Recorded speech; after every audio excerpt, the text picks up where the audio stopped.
ফুকায়ে কেরামের মতে জীবনে কমপক্ষে একবার অন্তত পড়াটা আবশ্যক, না পড়লে গুনাহগার হবে। যেহেতু আল্লাহ তাআলা কোরআনে কারিমে নির্দেশ করেছেন ইয়া আইয়ুহাল্লাযীনা আমানু সাল্লু আলাইহি ওয়া সাল্লিমু তাসলিমা, এজন্য দুরূদ পাঠ করতে হবে। কিন্তু দুরূদ পাঠ এটার জন্য সবচেয়ে উত্তম ভাষ্য, দুরূদের সবচেয়ে উত্তম ভার্সন হলো দুরূদ ইব্রাহিম।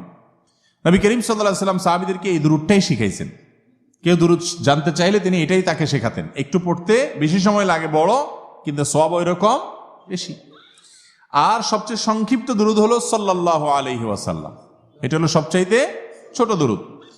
এই দুইটা ছাড়া আর বাকি আপনি আপনার যে কোনো ভাষায় নবী করিম সাল্লাল্লাহু আলাইহি ওয়াসাল্লামের জন্য যদি দোয়া করেন, আল্লাহ আপনি আপনার রাসূলের প্রতি শান্তি বর্ষণ করেন, তার প্রতি আপনি অনুগ্রহ নাজিল করেন, তাহলে এটাও দুরূদ হিসাবে গণ্য হবে।